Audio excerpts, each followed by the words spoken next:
...2019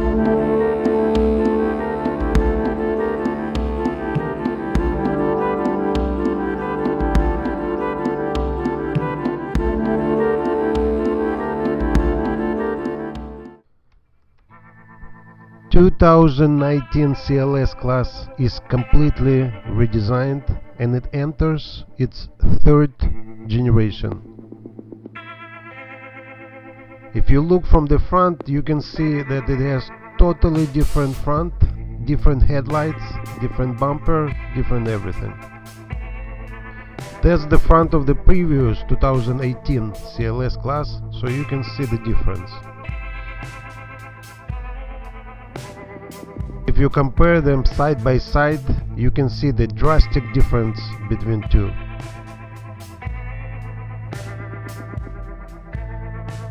If I had to describe 2019 model in 3 words, I would say this car is a lot simpler, more angular, and it has aggressive stance.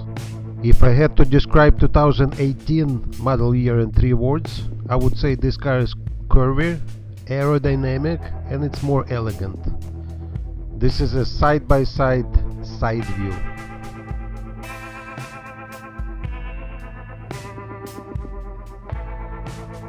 The rear end of 2019 looks smaller. It looks like it went on a diet. It actually looks like E-Class coupe rear end.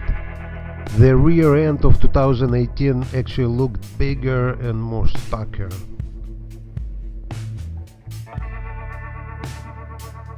You can see the difference right here.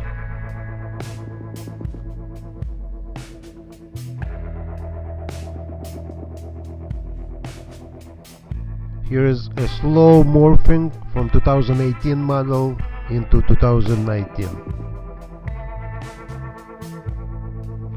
Guys, I'd like to hear your opinion. Which CLS do you like better, 2018 as far as design or 2019? Please let me know when you finish this video.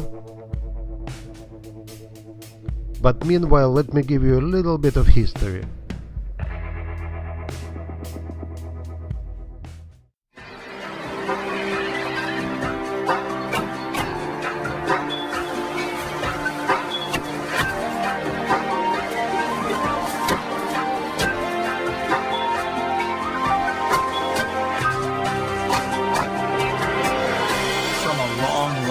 Legendary coupes comes the CLS, the world's first ever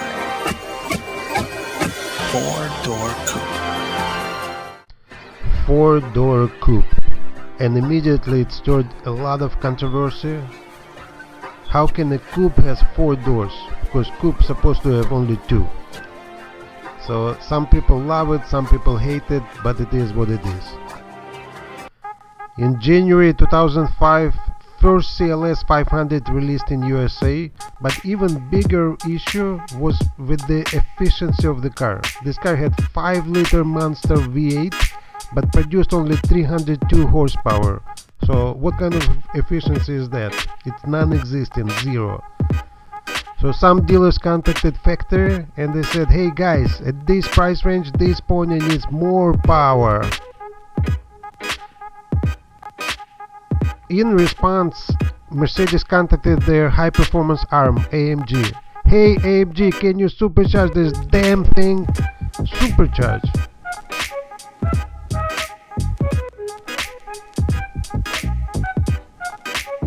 That's what we do for a living. We supercharge stuff. Just 1 month later, in February of 2005,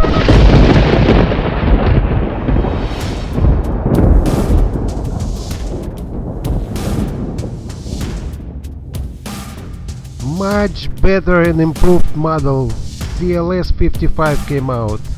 This baby was a real thing. 5.5-liter supercharged V8, 469 horsepower, 516 pound-per-feet of torque.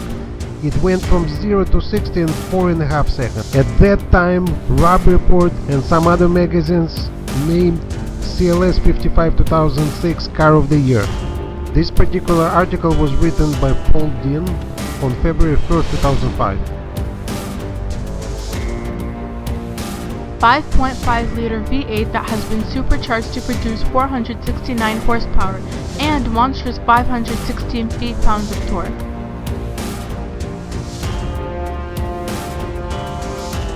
More indicative is the 0 to 60 time of 4.5 seconds, which makes the CLS-55 quicker than the Aston Martin Vanquish, the Dodge Viper, or any modified Audis, Jaguars, or BMWs. 1.5 years later, more of the horsepower pile up. CLS 550 replaced CLS 500, and now we had 382 horsepower, increase in 80 horsepower. And CLS 63 came out, replacing CLS 55, added 38 more horsepower, and that was 6.3 liter with 507 horsepower. This model was so successful, for next 5 years it ran without any major changes. Finally, in 2011, the second generation CLS came out.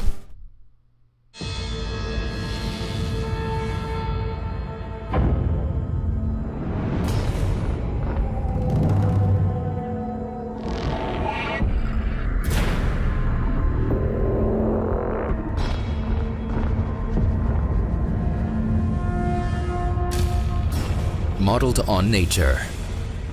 Just as the human eye generates a high-resolution image using numerous receptors, the multi-beam LED headlamps of the new generation CLS project a high-resolution light grid. 2012 model CLS 550 actually saw smaller engine. It's only 4.6 liter, but with introduction of bi-turbo V8 actually produced more power. So now we had over 400 horsepower with actually smaller engine. This model had very beautiful design and had a lot of new technology, like for example multi-beam LED lights. And as far as CLS 63, somehow Mercedes squeezed 11 more horsepower by using 5.5 liter bi-turbo V8. But the biggest difference came out with introduction of AMG S model. While the regular CLS 63 power was increased to 550 horsepower, this model was actually discontinued a few months after because of introduction of CLS 63 AMG S. S model came up with 577 horsepower. God help us all. At one point, people start thinking, do you really need almost 600 horsepower for your everyday drive? How much horsepower is too much?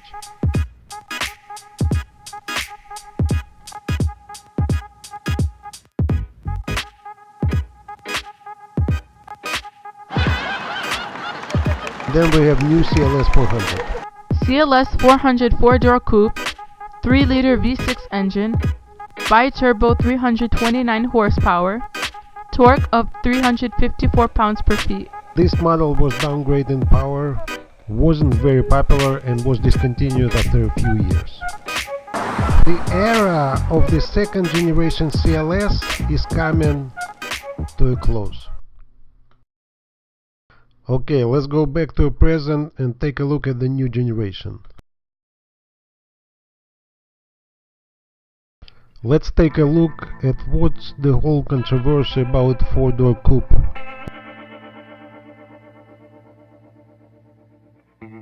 But first, let's Google the word coupe and see what is the definition. A car with a fixed roof and 2 doors. I rest my case. Also, historically, 4-wheeled enclosed carriage for 2 passengers and a driver. It actually dates back to early 17th century, but as you can see, all of them have 2 doors for 2 people.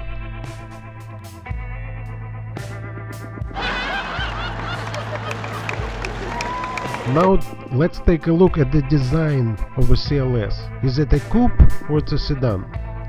First, seating space and position. Second, rear seat comfort. Third, wind and water management. And fourth, frameless window design. Here is the middle of the car. but the driver's seat's actually further, about over here. So that looks to me like a coupe design. So if we had door ending about over here and we didn't have rear doors, it would be a coupe, no questions asked. So this will mark as a coupe design. Now if we look at the design of the rear end, it's not made for the comfort of the rear passengers. This car basically is designed for two people, because if it was sedan it would have more room for the passengers in the back, so you have more space. Also, the size of the rear window is extremely small. As a matter of fact, the whole door is very small. It's very difficult to get in and out, so if the average person height about over here, guys, try to get inside. Make sure don't hit your head over the roof. So this part will give it to a coupe as well. Now let's take a look at aerodynamics.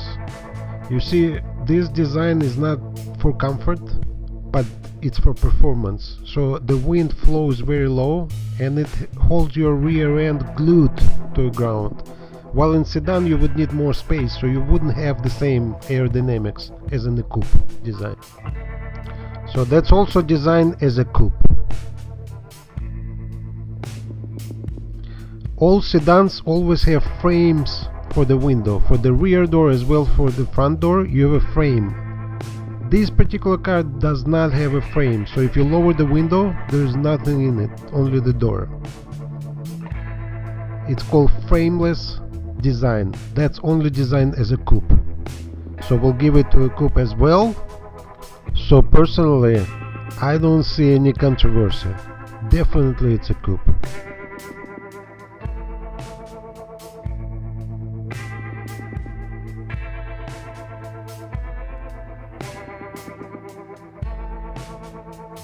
Guys, in the beginning of this video I asked you which exterior did you like better, 2018 or 2019 model, but as far as interior, I'm not going to ask you this question. The new interior is so freaking beautiful, there is no reason to ask. The steering controls are the same like on the S-Class. White screens, matte wood trims, hand stitched. I mean, the design is like piece of art. Just look inside. It's so much more advanced than previous CLS. It's just amazing.